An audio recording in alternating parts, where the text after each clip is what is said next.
Hi everyone, it's the 19th of May and suddenly, as if it was some great surprise, the pork industry is having to publicly acknowledge that some pig farming involves sow crates. Didn't they know that? Certainly Green MP Sue Ketchley has been telling us all for years. This protest, in which she put herself in a sow crate, is from 2000, 9 years ago. But parts of the pork industry, and in our experience parts of MAF too, have seemed reluctant to confront the issue of sow crates. And when the industry tells us it's surprised by the pictures TVNZ released on Sunday, and when animal welfare inspectors arrived at the Levin farm today to inspect the sow crates, we were a bit surprised by that too, not because we didn't know about this farm, but because we did. We exposed exactly this farm in 2006, making both MAF and the pork industry aware of it, and putting these pictures to air. This is the story we put to air in June 2006.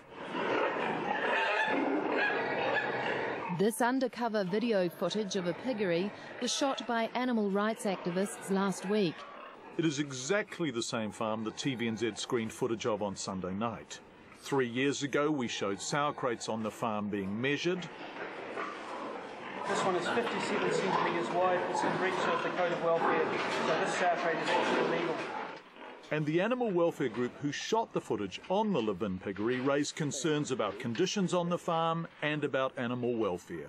She didn't stand up the whole time we were there, and her feet had all her hooves were twisted, and the hooves had grown and they'd gone all curly. It was obviously she hadn't stood up for probably weeks for her hooves to get into that condition. There was another row of sheds that were quite dark. Our video camera didn't work, it was so dark. Pigs were in concrete pens, and it was covered in shit and water and mud.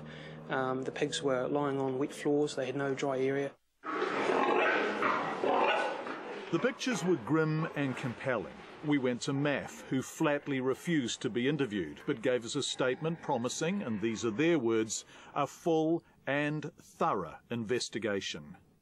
In December 2006, 6 months after our story ran and 2.5 years ago now, Biosecurity New Zealand sent this letter to the animal welfare group that took the pictures you've just been seeing. They agreed, and I quote, sows were indeed being held in stalls that were less than 60 centimetres width. Not great English, but we know what they mean. But then the letter changes tones and becomes a bureaucratic fuddle of words. It talks about differing assumptions on how the 60 centimetre width would be applied. Well, it's either 60 centimetres or not. That would be simple, wouldn't it? No, because in its 2 pages, this letter uses the phrase measurement methodology on 11 separate occasions. And then it concludes there will be no prosecution.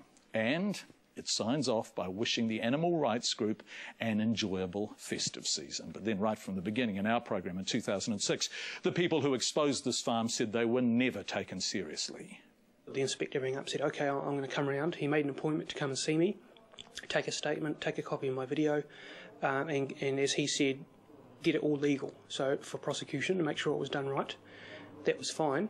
Later that day, he rang me back and said, after consulting with my bosses, I no longer need to see your statement or interview you. And I haven't heard from him since.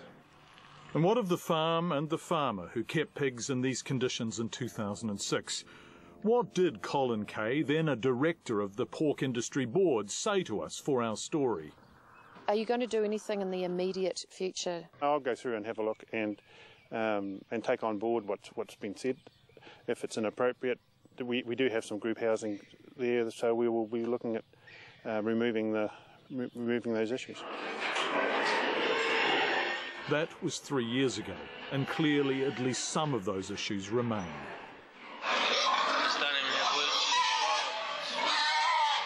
It's disgusting. So what's going on here? The same farm at the centre of the current controversy was investigated in 2006. No prosecution. So either the pigs are fine, the investigation was flawed, or the law protecting pigs is simply too weak. Let's try to get to the bottom of this. I spoke to Peter Sankoff from the law faculty at the University of Auckland, an expert in the laws governing animal welfare. But we begin with Chris Trengrove, chairman of the Pork Board, and I asked him what he thinks of the condition these pigs were in. I think the images that we all saw on Sunday night and then again yesterday on television certainly didn't look good enough, particularly for a layperson who has no idea about pig farming. Yeah, it was not a good look. So if the layperson is appalled or disturbed by that, are they wrong to be? Are you saying, as somebody involved in pig farming, that in fact that's a legitimate way to treat a pig? No, I wouldn't. What you saw, that footage didn't look like it was a legitimate way to keep a pig. Had you ever seen anything like that before, Chris? No, I had not. Because, you see, I can understand entirely that you might not watch our show, but we screened exactly the same footage in 2006. Exactly the same farm, exactly the same sow crates. We came to your industry board for a comment at the time. We came to MAF for a comment at the time. So it seems odd to me that no one that you're associated with either saw those pictures or told you about them 3 years ago. Okay. Look, my recollecting 3 years ago is a little bit difficult. What I can tell you is that although those photos were, particularly to the consumer, they didn't look good. The industry is moving at speed to get away from the use of what sort of sow speed? What sort of speed? Is it fast speed? Is it glacial speed? Because 3 years ago those pigs were in those sow crates. Now those pigs are in those sow crates. So what sort of speed are you moving at? Okay, well, I do know that particular farm now. I haven't been on it, but I do know that that farm in the next 12 or 18 months will be closed down. It is a very old farm. The farmer that owns that piggery has been wanting to build a piggery for the last 4 years. He told our program in 2006 he was going to do something about it then. You're now saying that in 12 to 18 months it's closing down. So from 2006 until mid-2010 is 4.5 years. That ain't fast if you're one of those pigs, is it? Well, if you're wanting to get a consent to build a piggery, 4 years or 5 years is a hell of a long time as well, and it cost that pig farmer a particular